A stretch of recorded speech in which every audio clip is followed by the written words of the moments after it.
Hi hello అందరికీ నమస్తే. Welcome to okay TV. నేను మిస్ శ్రావ్య. నేను ఇక్కడ ఎస్సీ కమిషన్ దగ్గర ఉన్నాను. నాతో పాటు బక్కా జడ్సన్ గారు ఉన్నారు. అయితే మీ అందరు కూడా తెలుసు, గత 2 రోజులుగా అసలు ఏ పేపర్ లో కానీ ఏ మీడియా కూడా సపోర్టివ్ గా కానీ వార్తలు రాస్తలేరు. ఏ విషయం మీద శ్రావ్య అంటే గురుకులాల్లో ఉన్నటువంటి పోస్టులు మొన్న కూడా మార్నింగ్ న్యూస్ లో డిస్కస్ చేయడం జరిగింది. దాదాపు నేను ఇంకా 600 మంది అనుకున్నా, కానీ ఇప్పుడే తెలిసింది 2000కు పైగా 2000 మందిని నిర్దాక్షిణంగా ఉద్యోగాల్లోంచి తీసేయడం జరిగింది రేవంత్ రెడ్డి గారు, ముఖ్యమంత్రి గారు. మరి దీని మీద మన బక్కా జడ్సన్ గారు ఫైట్ చేస్తూ మరి ఎస్సీ కమిషన్ లో మరి పిటిషన్ వేయడం జరిగింది. ఈ రోజు రేపు మన గవర్నమెంట్ కూడా నోటీసులు పోతాయి ఈ విషయం మీద. సో దీని గురించి జడ్సన్ గారు ఏమంటారు, అసలు ఈ 2000 మంది పరిస్థితి ఇప్పుడు ఏంది, మరి ఏ రకంగా వాళ్ళు మళ్ళీ వెనక్కి ఉద్యోగాలకు వెళ్ళి తీసుకుంటారా, అసలు ఈ 2000 మందిని తీయడం వెనకాల ఉన్న అసలు కథ ఏంది? సార్ నమస్తే. నమస్తే. ఎలా ఉన్నారు? సో ఏం పరిస్థితి? 2000 మంది రోడ్డు మీద పడ్డారు. గురుకులాలకు సంబంధించిన స్టాఫ్ అంతా కూడా ఆల్రెడీ 9 నెలల నుంచి వాళ్ళకి జీతాలు వస్తలేవు, వాళ్ళ జీతాల కోసం అడుగుతా ఉన్నారు. సో కేవలం అడుగుతున్నందుకు ఉద్యోగాలకు వెళ్ళి తీసేసిరా, లేకపోతే ఇంకేదైనా స్టోరీ ఉందంటారు? ఈరోజు 2000 మంది రోడ్డు మీద పడు ఒక తీరు, కానీ దాదాపు కొన్ని వేల మంది విద్యార్థులు అకాడమిక్ ఇయర్ అనేది ఈ రోజు క్వశ్చన్ మార్క్ లో పడ్డది. ఇది కేవలము చైతన్య నారాయణ అటువంటి విద్యా సంస్థలను, వాళ్ళ స్కూళ్లను, కాలేజీలను బలోపేతం చేయడానికి గత కొన్ని రోజుల్లో జరుగుతున్నటువంటి ఒక పెద్ద కుట్ర ఇది. ఆ కుట్రలో భాగంగా ఈ రోజు ఇది వీళ్ళని తీసింది. ముఖ్యంగా ఇది అకాడమిక్ స్టార్టింగ్ లో చేయాల్సిన పరిస్థితి. ఒకవేళ మీరు చేయాలనుకుంటే వాళ్ళ నోటీస్ ఇచ్చి స్టార్టింగ్ లో చేయాలి. అందులో అందులో ముఖ్యంగా గెస్ట్ ఫ్యాకల్టీకి, గెస్ట్ టీచర్లకు వాళ్ళకు ఎండాకాలంలో జీతాలే ఉంటాయి. 4 పీరియడ్ల జీతాలు ఇచ్చుకుంటారు, 9 పీరియడ్లు వాళ్ళతో 7 పీరియడ్లు క్లాసులు చెప్పించుకుంటారు. వాళ్ళ స్పెషల్ క్లాసులు వాళ్ళతోనే చెప్పించుకుంటారు. ఈవినింగ్ స్టడీ అవర్స్ వాళ్ళతోనే చేపిస్తారు. వార్డెన్ ఉండరు, హాస్టల్ వార్డెన్ డ్యూటీ వీళ్ళతోనే చేపిస్తారు. మళ్ళా ఫుడ్ సూపర్వైజింగ్ డ్యూటీ వీళ్ళతోనే చేపిస్తారు. మళ్ళా మెస్ ఛార్జీలో 2016లో 36 రూపాయలు పెడితే 6 రూపాయలు వంటకు పోతే ఇవ్వాలి. 30 రూపాయలలో 3 పూటలు పెట్టాలి. మళ్ళీ వాళ్ళకి పాలు ఇవ్వాలి, టీ ఇవ్వాలి, వారానికి 2 సార్లు నాన్ వెజ్ ఇవ్వాలి. అదే ఇంత కష్టపడుతున్నందుకు రేవంత్ రెడ్డి గారు ఇచ్చిన బహుమతి ఇది. అంటే వీళ్ళందరినీ తీసేసి, అంటే డిగ్రేడ్ రెసిడెన్షియల్ స్కూల్స్ డిగ్రేడ్ చేసి ప్రైవేట్ కార్పొరేషన్ స్కూల్ ఈ రోజు మనది నడుస్తుందంతా చంద్రబాబు డైరెక్షన్ అని నడుస్తుంది. ఆంధ్ర నారాయణ స్కూల్, ఇప్పుడు నారాయణ అక్కడ మంత్రి కదా, నారాయణ స్కూల్స్ ఇక్కడ ఉన్నాయి, చైతన్య స్కూల్స్ ఇక్కడ ఉన్నాయి. అవి నడవాలన్నా, అవి బలోపేతం కావాలంటే ఇవి చాలా స్ట్రాంగ్ ఉండే ఎస్సీ ఎస్టీ సప్లా నిధులు తర్వాత చాలా స్ట్రాంగ్ గా నడిచినాయి. ఇప్పుడు వాటిని దిగజార్చి ఆల్రెడీ 5000 పోస్టులు గురుకుల పోస్టులు ఏవైతే ఉండనో వాటిని డిమెరిట్ కెళ్ళి వేయకుండా మీకు పైన మెరిట్ కెళ్ళి వేసే వరకు 3000 పోస్టులు అవి మిగిలిపోయినాయి. కిందకి ఉన్న పోస్టులు ఇవాళ నువ్వు 2000 పోస్టులు తీసేసినావు. ఆల్రెడీ వీళ్ళకి సబ్స్టిట్యూట్ టీచర్స్ లేకుండా ఈ రోజు దొంగ లెక్కలు రాసుకుంటా. ఈ రోజు సోషల్ మంత్రి నువ్వే, ఎడ్యుకేషన్ మంత్రి నువ్వే. రేవంత్ రెడ్డి గారు మీరు ఎన్నిసార్లు రివ్యూ మీటింగ్ పెట్టిండ్రు, ఎన్ని హాస్టల్స్ మీరు రాత్రి నిద్ర చేసారు, మరి ఎన్ని హాస్టల్స్ మీరు కిచెన్లు పరిశీలన చేసారు, అసలు వీళ్ళు మేము ఇచ్చే పైసలు సరిపోతున్నాయా లేవో ఎంత వరకు మీరు చూసిండ్రు. ఈ రోజు మీరు ఏమి లేకుండా మీరు హఠాత్తుగా 2000 మందిని తీసేసిందంటే ఇప్పుడు సెప్టెంబర్ నెల, సెప్టెంబర్ అంటే జూన్, జూలై, ఆగస్ట్, సెప్టెంబర్ 4 నెలలు, 4వ నెలను తీసినామంటే ఇప్పుడు ఈ ఎకనామిక్ ఇయర్ వాళ్ళకు నష్టపోతారా లేదా విద్యార్థులు? 100% వాళ్ళ విద్యార్థుల పైన ఎంత భారం పడుతుంది. ఇందులో 8 రీజన్స్ ఇందులో పెట్టిన 8 రీజన్స్ ఏంటంటే, ఒకటి నిషితార్థులు. ఇప్పుడు సిఓ అని ఉంటది, అంటే ప్రత్యేకమైన స్కూల్స్, ఎక్సలెన్స్ స్కూల్స్ అని ఉంటుంది, centre of excellence schools COEs. అందులో విద్యార్థులు మంచి నాలెడ్జ్ ఉన్న వాళ్ళని అక్కడ పెట్టి అక్కడ ప్రత్యేకమైన తరబీదు వాళ్ళకి ఇస్తారు. ఇచ్చిన తర్వాత వాళ్ళకి ఇచ్చేస్తారు. అందులో మంచి ఎక్స్పీరియన్స్ టీచర్స్ మొత్తం తీసి పడేసింది వాళ్ళు ఇప్పుడు. అదే అంటే ఎక్సలెన్సీ అనేది మీనింగ్ లేకుండా నెక్స్ట్ ఇప్పుడు నూనావత్ పూర్ణ అనట ఆమె మౌంట్ ఎవరెస్ట్ ఎక్కింది. ఆమెను ఇంటర్ తయారు చేసినాడు, ఇదే రెసిడెన్షియల్ స్కూల్. దాని ప్రత్యేకమైన స్పోర్ట్స్ టీచర్లు, కోచెస్ ఉంటారు, వాళ్ళని తీసి పడేసాను. ఈ రోజు మంచి సీనియర్ ప్రిన్సిపల్స్ ఇక్కడ వాళ్ళని తీసుకుపోయి మారుమూల ప్రాంతాల్లో పడేసింది. ఈ రోజు అక్కడ ఉంచకుండా, అంటే ఈ రోజు వాటి అన్నిటిని ఇంకా అనేకమైన రీజన్స్, ట్రాన్స్ఫర్ సిస్టమ్ వచ్చినట్టుగా చేశారు. వాళ్ళకి ఎవరికి వీళ్ళకి అందుబాటులో ఉండకుండా, అంటే ఎటు పోయి ఈ ఈ రెసిడెన్స్ స్కూల్లో వేయద్దు, మళ్ళీ తీసుకుపోయి మన నారాయణల చైతన్యంలో వేయాలి అనేటట్టుగా చేసేటట్టుగా వాతావరణం క్రియేట్ చేయడానికి ఇది చేసిండ్రు. అదో పెద్ద కుట్ర. అదే నేను డైరెక్టర్ నేషనల్ ఎస్సీ కమిషన్ కు వివరించిన ఆయన నోటీసులు పంపుతా అన్నాడు. ఈ రోజు దీనిపైన సవతి ప్రేమ కాదు, అసలు ఏ ప్రేమ లేదు, అసలు ఒక శత్రువును చూసినట్టుగా ఈ రోజు మీరు సోషల్ వెల్ఫేర్ హాస్టల్ విద్యార్థులను ఈ రోజు చూసే పరిస్థితి ఈ రోజు ఉన్నది. సార్ మీరు చెప్పండి, జనరల్ గా వాళ్ళకి ఇన్ని రోజులు జీతాలు రావట్లేదు, సరే మార్పు కావాలని చెప్పి విద్యలో అంటే మనం చూసుకుంటే గత ప్రభుత్వంలో విద్య కొద్దిగా తగ్గింది, నిర్వీర్యమైంది, యూనివర్సిటీస్ కూడా వెనుకబడినాయి, ఇంకా అద్భుతంగా తీర్చిదిద్దాలి. కొద్దో గొప్ప ఆర్ఎస్ ప్రవీణ్ కుమార్ గారు గురుకులాన్ని చాలా బాగా డెవలప్ చేసుకుంటూ వచ్చారు. అండ్ అట్లాగే తెలంగాణ రాష్ట్ర వ్యాప్తంగా కూడా గురుకులాలు కొన్ని పెంచినారు, దానికి సంబంధించినటువంటి ఆస్తులు కూడా చాలా ఉన్నాయి. ఏ రకంగా చూడొచ్చు ఇంత డెసిషన్ తీసుకున్నాక? ముఖ్యంగా ఏమంటున్నారంటే రెడ్డిల పాలన అయిపోయింది ఒకటి తెలంగాణలో కాంగ్రెస్ పార్టీ, ఈ వెల్ఫేర్ చైర్మన్లు ఏది ఉన్నా సరే అందరికి రెడ్డిలకి కట్టబెట్టిండు, ఆఖరికి విద్య కూడా రెడ్డిలకు ఓసీలకు ఉన్నటువంటి ఎక్కువ డబ్బున్న వాళ్ళకి అందాలనా, లేకపోతే అసలు ఈ ఎస్సీలు కానీ ఎస్టీలు కానీ బీసీలు కానీ ఎవరు కూడా చదవద్దు, చదువు వాళ్ళకి అందద్దు, ఉచిత అందరు కూడా పాచి పనికి పోవాలని చెప్పి మన ఆలోచన ఉందా? సో ఇంత ధైర్యం చేసి ఈ ఆలోచన తీసుకోవడానికి కారణం ఏమంటారు? విద్యకు టాలెంట్ కు వేరే. ఇవాళ రేవంత్ రెడ్డి అనేటువంటి ఇంగ్లీష్ అక్క మాట్లాడు, హిందీ అక్క మాట్లాడు, ఆయన దేశాలు తిరుగుతుండు, నడిపిస్తుండు అబద్ధాలు చెప్పి. అదొక తీరు. వాస్తవానికి మీరు అన్న తీరుగా ఆర్ఎస్ ప్రవీణ్ కుమార్ గారు సెక్రటరీ అయిన తర్వాత చాలా బలోపేతం. ఎందుకంటే కిరణ్ కుమార్ రెడ్డి గారు చీఫ్ మినిస్టర్ గా ఉన్నప్పుడు ఫస్ట్ టైం ఒక ఐపీఎస్ ఆఫీసర్ పెట్టాను, ఆయన పెట్టిండు. దామోదర్ రాయ నరసింహ గారు అప్పుడు రాష్ట్ర వ్యాప్తంగా మీటింగ్లు పెట్టి, ప్రతి జిల్లాల మీటింగ్ పెట్టి ఎస్సీ ఎస్టీ సప్లాన్ నిధులు దాని మళ్ళీ 16% బడ్జెట్ వీళ్ళకు డబ్బులు రావడం జరిగింది. దాంతో విపరీతమైన డబ్బు వరకు కొత్త బిల్డింగ్స్ గానీ, కొత్త ట్రంక్ పెట్టెలు, కొత్త అల్మారాలు, టీచర్ల రిక్రూట్మెంట్, స్పోర్ట్స్ కు స్పెషల్ టీచర్స్, ఇవన్నీ ఆయన పీరియడ్ లో జరిగినాయి. మళ్ళీ ఫుడ్ కూడా మంచి న్యూట్రిషన్ ఫుడ్ వాళ్ళకి ఇచ్చేటట్టుగా ఈ రోజు చాలా దీనిగా వాళ్ళను స్వెరోస్ అని ఒకటి సరే దాని ద్వారా బద్నామైంది. కానీ వాస్తవానికి ఇవన్నీ కూడా మానిటర్ చేయడానికి, డే టు డే మానిటర్ చేయడానికి, పూర్వ విద్యార్థుల యొక్క నిఘా దానిపైన పెట్టడం, ఇవన్నీ కూడా చాలా బలోపేతము ఆ రోజు అయినది. కానీ ఇది కిరణ్ కుమార్ రెడ్డి గారు దామోదర కాంబినేషన్ లో జరిగినటువంటి ఇది. తర్వాత కొన్ని రోజులు కేసీఆర్ గారు కూడా దాన్ని కానీ ఎస్సీ ఎస్టీ సప్లా నిధులు ఎప్పుడైతే దారి మరలినాయో కాళేశ్వరం కు, మిషన్ భగీరథకు, అక్కడికి వెళ్ళి కొంచెం నిధుల కొరత ఏర్పడ్డది.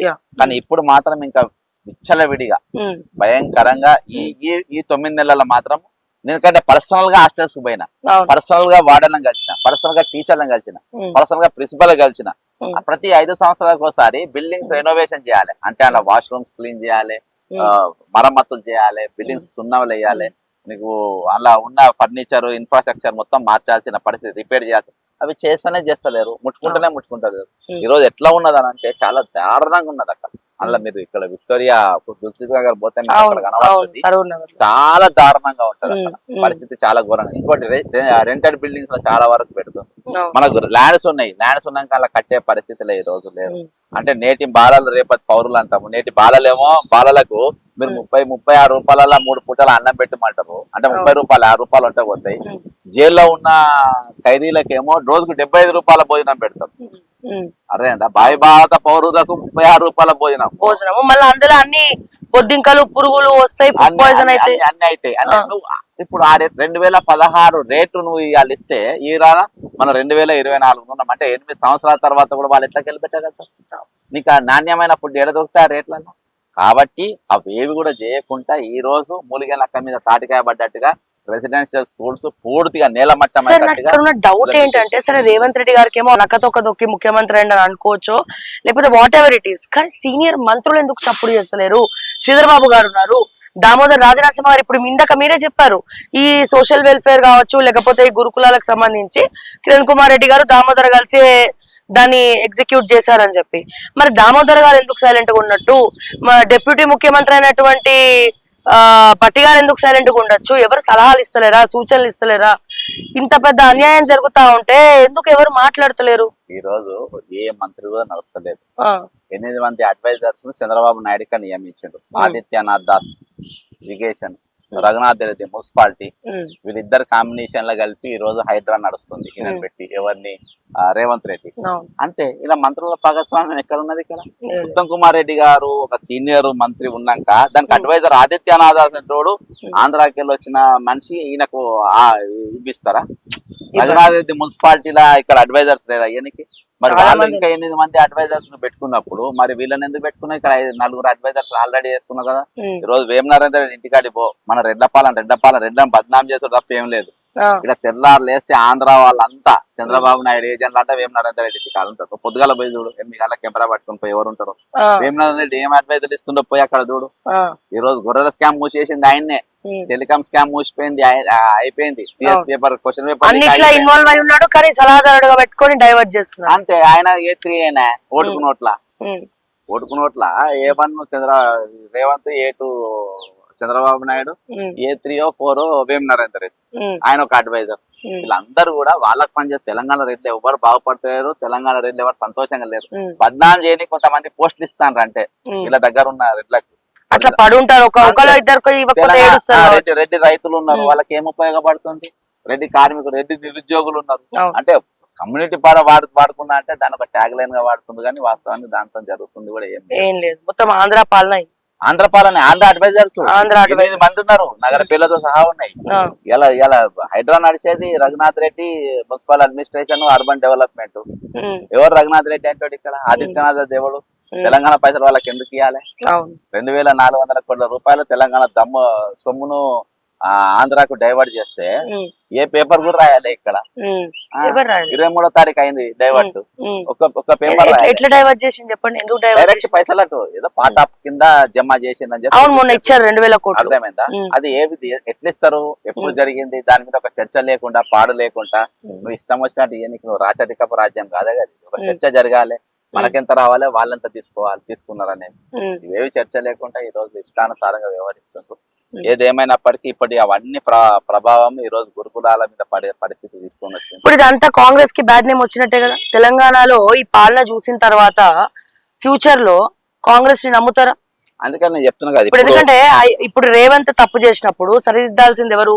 అక్కడ నుంచి వచ్చినటువంటి AICC incharge Deepa Das Munshi. Point number 1, అక్కడికన్నా high command కి చేరవేయాలి. ఏ పార్టీకి ఇంటెలిజెన్స్ ఆ పార్టీ ఉంటది. హైకమాండ్ కూడా చప్పుడు చేయట్లేదు, సోనియమ్మ మాట్లాడదు, రాహుల్ చీవాట్లు పెట్టాడు. అందులో ప్రియమైన ముఖ్యమంత్రి అని హమీ తుమి ఏకే అని చెప్పి ఆలింగలాలు చేసుకుంటున్నారు. ఇటువంటి పరిస్థితుల్లో కాంగ్రెస్ పార్టీ తెలంగాణలో మనుగడ పోయే అవకాశం కనబడుతుంది కదా. అయితే నాకు మన రాత్రి ఇన్ఫర్మేషన్ అంటే ముఖ్యమంత్రి రేవంత్ రెడ్డి గారిని మారుస్తుండ్రు. అలా Deepa Das మున్షిని west Bengal PCC president గా మారుస్తుంది ఫుల్ ఫ్లెజ్ గా.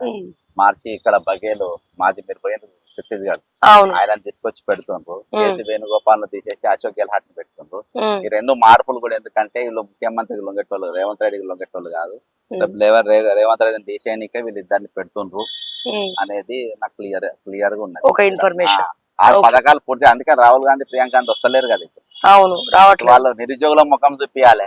ఇప్పుడు SC ST BC రెసిడెన్షియల్ స్కూళ్ళలో ముఖాలు చూపియాలి. నిరుద్యోగ ఏమని ముఖాలు చూపెడతారు? వాళ్ళంతా మాటిచ్చి ఈ రోజు జరుగుతున్న 6 పథకాల గురించి చెప్పాలి.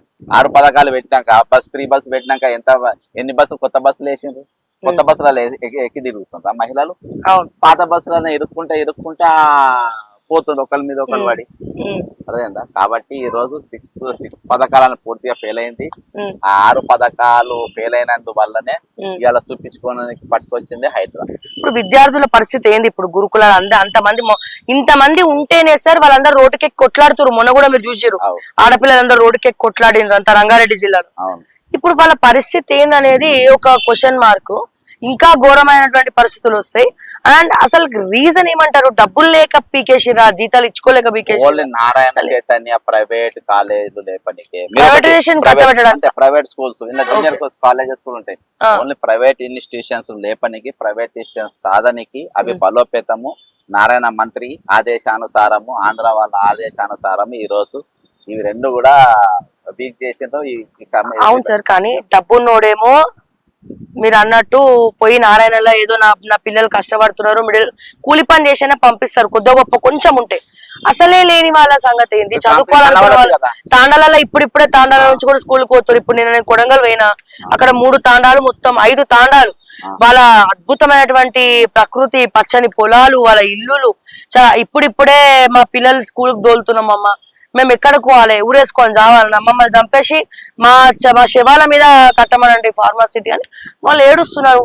సో అంటే వాళ్ళ నెక్స్ట్ ఎట్లా అంటే పాచి పనికి పోవాలన్నా దీని ఉద్దేశం, వాళ్ళ పరిస్థితి ఏంది? పేదోళ్ళ పరిస్థితి ఏంది? మెయిన్ స్ట్రీమ్ ఇప్పుడు గ్రూప్ 1 లో రిజర్వేషన్ లేదు. ఆ, అంటే మెయిన్ స్ట్రీమ్ పోటీలో వాళ్ళు రావద్దు, అసలు ఎక్కడ కనబడద్దు. ఒక నారాయణ చైతన్య చదివిన వాళ్ళే కనబడాలి. ఉమ్, ఖచ్చితంగా ఇప్పుడు చాలా మంది పేదోళ్ళు కూడా ఇంగ్లీష్ మీడియం స్కూళ్ళల్లో వేస్తుంటారు. అవును. వీళ్ళు కాంపిటీషన్ కి వస్తున్నారు స్పోర్ట్స్ లో. ఈ రోజు చైతన్య గాని నారాయణ ఆమె గాని మౌంట్ ఎవరెస్ట్ ఎక్కలే కదా. అవును. రెసిడెన్షియల్ స్కూల్ నూనామత్ పూర్ణ ఎక్కింది, అవును. వీళ్ళు ఎక్కలే కదా. ఎక్కడ కాబట్టి అది ఉండద్దు, అటువంటి వాళ్ళు ఉండద్దు, ఇంకా తయారవుతారు అని చెప్పి భయం ఉండద్దు. అలా చాలా మంది ఒక రంగం కాదు, చాలా చాలా రంగాలలో. మంది ఉన్నారు. ఏదో ఐఐటి ర్యాంకులు కొట్టిన కొట్టిన వాళ్ళు ఉన్నారు. జనరల్ లో కొట్టినరు, ఉమ్, ఎంసెట్ కొట్టినరు, అవును. ఇట్లా చాలా విధాలుగా కొట్టిన వాళ్ళు ఉన్నారు. కాబట్టి వాళ్ళందరినీ కూడా ఈ రోజు అసొంతలు కనబడద్దు.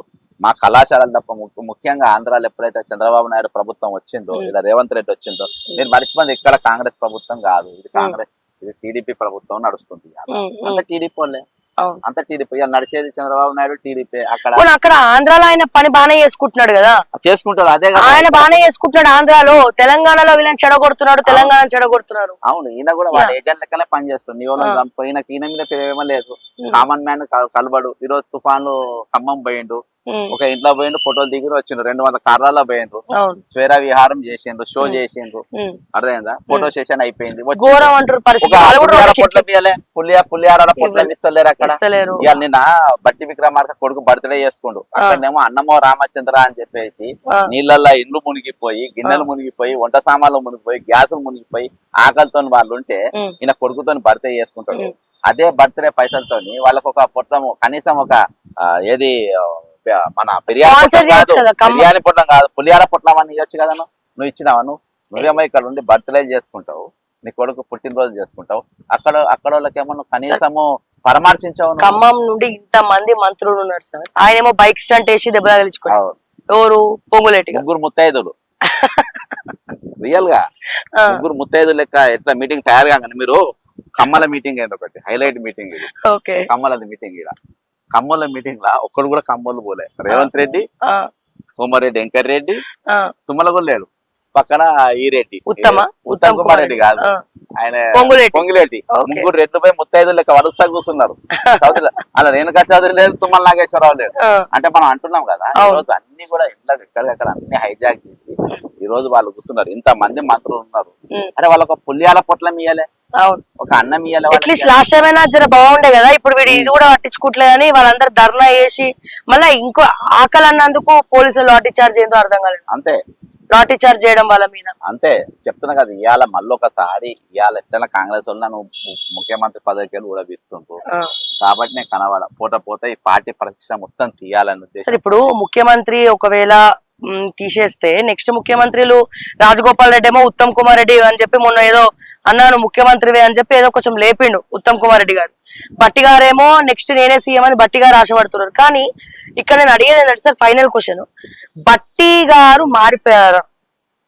ఆయన కాంగ్రెస్ పార్టీ ప్రతిపక్షంలో ఉన్నప్పుడు ఒకలా ఉన్నాడు, ఇప్పుడు డిప్యూటీ ముఖ్యమంత్రి అవ్వగానే ఇద్దరు కలిసే, ఇంతకుముందు బట్టి గ్రూప్ ఒకటి, రేవంత్ రెడ్డి గ్రూప్ ఒకటి ఉండే, ఇప్పుడు ఇద్దరు కలిసే దందాలు చేస్తున్నారు, ఇద్దరు షేర్లు తీసుకుంటున్నారు, ఆయన ఇన్వాల్వ్మెంట్ కూడా ఉంది, ఈయన కూడా మారిపోయిండు, ఆయన దగ్గర వాళ్ళని ఎవరు నమ్మట్లే, ఏది చేసుకుని ఆయన ఒక్కడే సంతకాలు పెట్టుకొని ఎవరిని కూడా దగ్గర రానికుండా చేసుకుంటున్నాడు అని చెప్పి విపరీతమైనటువంటి టాక్ వస్తుంది బట్టి గురించి.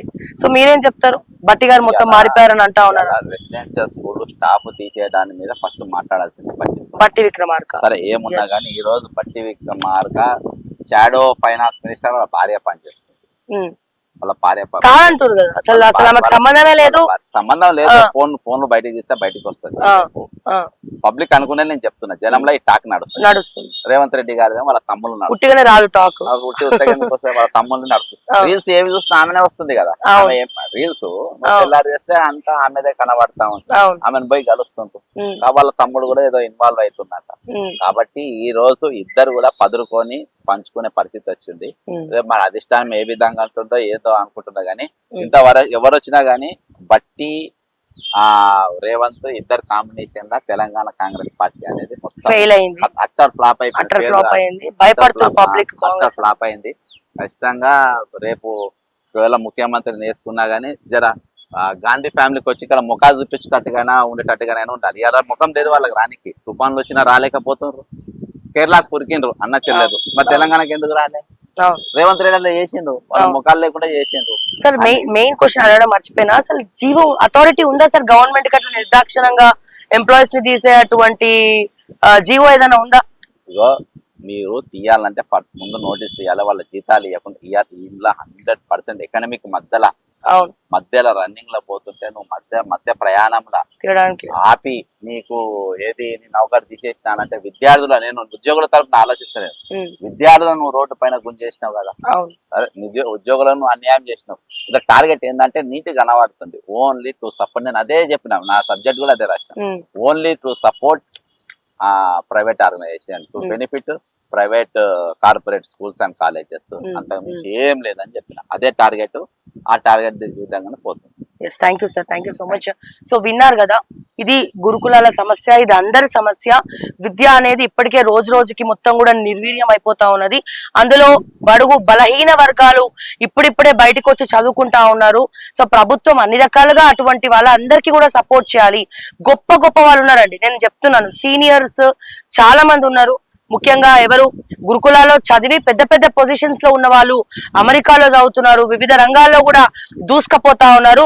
ఈ రోజున ఈ విద్యార్థుల చదువును మొత్తం కూడా విచ్ఛిన్నం చేయడానికి 2000 మందిని తెలంగాణ రాష్ట్ర వ్యాప్తంగా నిర్దాక్షిణంగా రేవంత్ రెడ్డి గారు తీసి బయటపడేయడం జరిగింది. దీని వల్ల ఫస్ట్ డ్యామేజ్ ఎవరికి అవుతుంది? విద్యార్థులకు అవుతుంది. గురుకులంలో చదువుకుంటున్నటువంటి ప్రతి ఒక్క పేద విద్యార్థికి వాళ్ళ నోట్లో మట్టి కొట్టినట్టు అవుతుంది. ఇప్పటికే వాళ్ళందరూ రోడ్డుకి ఎక్కిండ్రు, ఎవరు విద్యార్థులందరూ. ఇప్పుడు ఈ 2000 మందిని తీసేస్తే ఘోరమైనటువంటి బతుకులు గురుకులంలో ఉన్నటువంటి వాళ్ళందరికీ కూడా ఉంటుంది. సో ప్రతి ఒక్కరు చేయి కలిపితేనే, ప్రతి ఒక్కరు మీ సోషల్ మీడియాలో సోషల్ మీడియా ద్వారా, మాధ్యమాల ద్వారా రేవంత్ రెడ్డి గారిని ట్యాగ్ చేయండి. అండ్ అలాగే 9 నెలల జీతాలు కూడా ఇవ్వకుండా నిర్దాక్షిణంగా తీసి పడేయడం జరిగింది. గురుకులాల్లో ఇప్పుడు చదువుకుంటున్నటువంటి విద్యార్థులందరికీ కూడా పూర్వ విద్యార్థులు ఎవరైతే వివిధ రంగాల్లో స్థిరపడి ఉన్నారో, సో వాళ్ళందరూ కూడా వాళ్ళ వాయిస్ల ద్వారా ఇది తప్పు అని రేవంత్ రెడ్డి గారి చెవులో తుప్పు వదిలేటట్టు కూడా మాట్లాడాలి. అట్లీస్ట్ మీరు ఎక్కడ అమెరికాలో ఉన్నా, వేరే దేశాల్లో ఉద్యోగాలలో ఉన్నా, మీరు చదివినట్టుగానే మీ నెక్స్ట్ జనరేషన్స్ కూడా అదే గురుకులాల్లో చదివి బాగుపడాలి. కాబట్టి మీ వంతుగా, మీ బాధ్యతగా పూర్వ విద్యార్థులు ఎవరైతే ఉన్నారో వాళ్ళందరూ కూడా స్పందించాలి, దీనికి మద్దతుగా రావాలి అని చెప్పి మరొక్కసారి మీ అందరికి కూడా మీ బాధ్యతను గుర్తు చేస్తూ, సో మరిన్ని అప్డేట్స్ కోసం చూస్తూనే ఉండండి ఓకే టీవీ. అంటిల్ దెన్, నేను మీ శ్రావ్య. జై తెలంగాణ, జై హింద్.